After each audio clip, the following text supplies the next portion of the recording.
Pourquoi c'est important pour vous le clé ? Parce qu'on unit vraiment l'entreprise et l'école. Pour le mois de décembre, ce qu'on a prévu, en tout cas avec l'AGLO et dans le cadre du clé, de justement réunir le monde de l'entreprise avec des acteurs de l'éducation nationale. Salut Sandrine. Salut Mélissa. Ça va ? Ça va bien. On est là pourquoi ? Un nouvel épisode de notre série dédiée aux SAM. Donc la série édition spéciale. Oui. On va pas en dire plus. Normalement, 3 épisodes par semaine. Donc allez, épisode suivant. Oui. Et surtout, n'oubliez pas de nous faire des retours via nos réseaux sociaux ou directement sur les plateformes d'écoute. Vous pouvez laisser des commentaires et on a hâte de les lire. Et puis, oui, voilà, on a hâte de les lire, tout simplement. Et suivez-nous sur les réseaux, on vous donne plein d'infos. On est en train de se structurer. On est des personnes rejoignent l'équipe de l'asso, puisqu'on vient de créer aussi une asso qui gravite autour du podcast. Donc, suivez-nous, écoutez-nous. Faites-nous vos retours et voilà, bonne écoute. Attends, je voulais juste dire, vous avez l'habitude, on n'arrête jamais comme ça un podcast. Vous pouvez aussi aller, comme tu le disais, sur notre Instagram parce qu'on met nos têtes là, on met les personnes qu'on a interviewées, on les voit. Donc, si vous voulez voir à quoi on ressemble et à quoi nos invités ressemblent, il faut aller sur notre Instagram. On a des choses à se dire, podcast. Et on donnera quand même le nom des intervenants à chaque fois aussi. Mais... C'est le fond qui compte, nos petites têtes. Non, mais c'est pour qu'ils voient nos invités aussi, tu vois. Oui, clairement. C'est bien. Ouais. Voilà, ouais. C'est de l'omnicanalité. Voilà.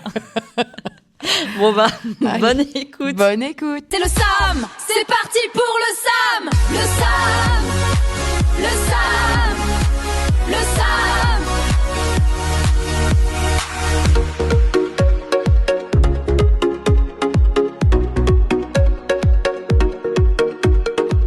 Bonjour.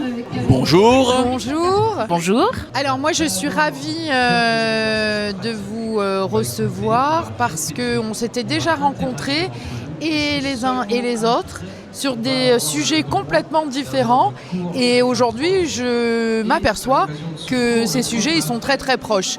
Donc est-ce que vous voulez bien vous présenter ? Donc Lorraine Houé, donc directrice déléguée aux formations du lycée Maurice Violette. David Alagissachi, le proviseur du lycée Maurice Violette à Dreux. Oui, Emmanuel Parago, tout d'abord retraité, mais aussi président de l'Initiative Eure-et-Loire.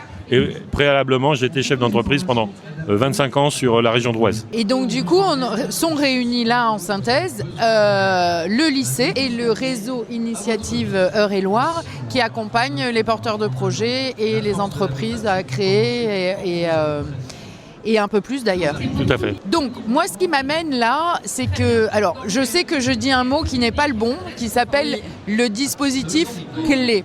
Donc, reprenez-moi, coupez-moi, et est-ce que vous pouvez expliquer ce qu'est... Je rappelle juste qu'on a fait un épisode justement à ce sujet-là, donc si vous voulez aller l'écouter, il est disponible sur toutes les plateformes d'écoute. Mais allez-y. Qu'est-ce que le clé ? Alors, le clé, c'est le comité local école-entreprise. Donc, c'est un comité avec pour partenaires donc, les mondes de l'entreprise, justement, et puis les personnes de l'éducation nationale. Donc, l'objectif, effectivement, c'est de rapprocher l'entreprise de l'école, tout simplement. Donc, les jeunes et l'entreprise. Tout à fait. Donc, Est-ce qu'on peut avoir un exemple ? Alors des exemples de dispositifs clés, pas de dispositifs.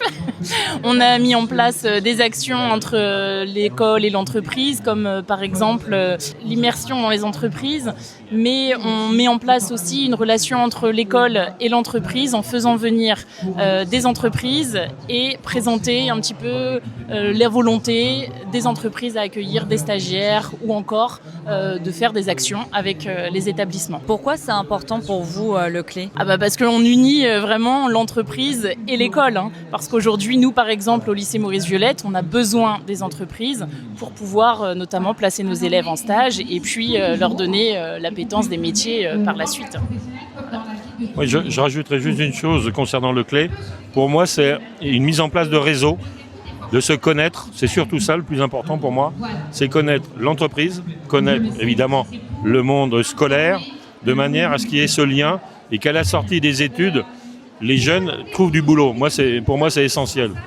Et en même temps, il faut se dire que nous, on forme des citoyens en réalité. On ne forme pas que des élèves. Nous, on forme des citoyens qui doivent s'engager dans la vie de tous les jours, par le biais du travail, par le biais de leur engagement aussi au quotidien dans une vie active. Et Monsieur Alagui, ça tombe très bien parce que demain, mais ce sera déjà en ligne, on sort un épisode sur la citoyenneté.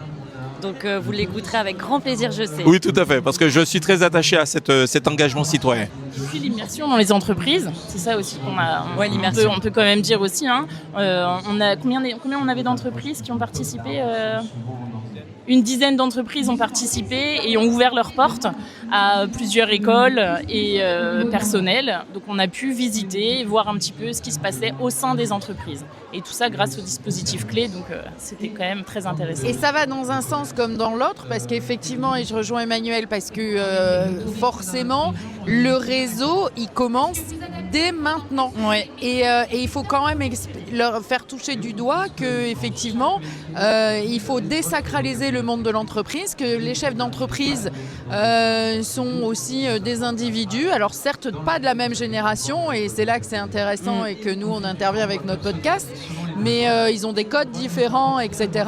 Donc, du coup, est-ce que vous avez un événement organisé avec le réseau Initiative Eure-et-Loir et le Clé prochainement ? Non, pour le moment, on avait déjà planifié pas mal de choses, nous, en tant qu'Initiative Eure-et-Loir, sur tout le département, mais on n'a pas encore eu l'occasion de mettre en place une association sur un projet bien précis au niveau de l'entrepreneuriat. Mais je pense que là, pour le mois de décembre, ce qu'on a prévu, en tout cas avec l'AGLO et dans le cadre du CLÉ, de justement réunir le monde de l'entreprise avec des acteurs de l'éducation nationale, justement, autour d'échanges sur les attendus. Parce qu'en réalité, on voit bien que y a quand même un manque de communication, d'information. Et puis, le CLÉ, c'est aussi tisser réellement des ponts. Voilà, c'est vraiment tisser des ponts. Oui, sur le forum, c'est ce que je disais tout à l'heure par rapport au forum de décembre.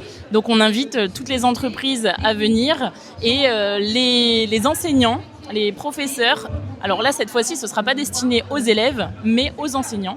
Ils vont venir à la rencontre des entreprises et ils vont pouvoir communiquer entre entreprises et professeurs. Donc ça, c'est vraiment le but du mois de décembre. C'est hyper intéressant. Alors, c'est super intéressant. Et dans cet échange, est-ce que vous intégrez des jeunes ? Alors, l'événement de décembre, c'est vraiment permettre aux adultes. Parce que nous, on se rend compte que c'est le premier message par rapport à, on va dire, au regard qu'on doit avoir sur l'entreprise, ça doit venir des adultes qui encadrent nos jeunes. Et on se rend compte que le message n'est pas encore très clair. Donc là, on va vraiment sensibiliser ces adultes. L'objectif, il est là. Et en même temps, de tisser, ce qu'on a dit, un réseau avec ces adultes pour qu'ils puissent aller plus facilement vers les entreprises. L'idée, c'est ça. C'est de les rapprocher. Super. Alors, pour finir la petite interview, on a créé des cartes avec des questions sans filtre. Alors, vous allez piocher suivant une thématique différente. Vous lisez la carte et vous répondez le plus naturellement possible. Très bien. Ce que tu aimes vraiment dans ton travail. Alors là, vraiment, ta formation. La diversité de toutes les missions que je peux faire. Et puis, une équipe extraordinaire au lycée Maurice Violette. On est bien, on se sent bien. Plein de missions, plein de choses. C'est varié.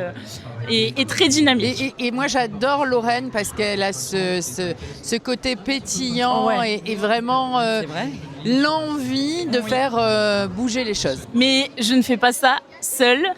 Et vraiment, si je peux avoir cette chance, c'est parce que j'ai quand même un proviseur extraordinaire. Donc la question tirée au sort, bien sûr. Le travail doit-il être au centre de la vie ? Alors moi, je vais répondre effectivement. Le travail, au départ, pour moi, n'était pas essentiel. J'étais d'abord un sportif de haut niveau, donc j'ai plutôt travaillé sur la partie sportive. Mais par contre, ça m'a permis de me construire en tant qu'individu, parce que un sportif de haut niveau, c'est d'abord se battre tout le temps et accepter. Et c'est ce qui permet aussi d'accepter la défaite. Parce qu'il y a des gens qui n'acceptent pas la défaite, et là, ça les perturbe beaucoup. Moi, je suis plutôt dans la philosophie où ça m'a accompagné. Et j'ai mis 10 ans pour, en fin de compte, créer ma première entreprise. Donc, c'est grâce à cette force que j'ai pu créer mon entreprise. Et après, mais malgré tout, en parallèle, quand même, j'avais une vie familiale. Nous avons eu 3 enfants avec ma femme avant de créer la première entreprise. Donc, mais préalablement, c'était d'abord effectivement la partie sportive qui m'a permis de créer des entreprises. Je peux vous demander votre âge, vu que c'est l'objectif du podcast? J'ai 72 ans. Alors, la question tirée au hasard ou la réflexion, les jeunes ne veulent plus travailler. Alors, pour moi, il y a plusieurs sens. Hein.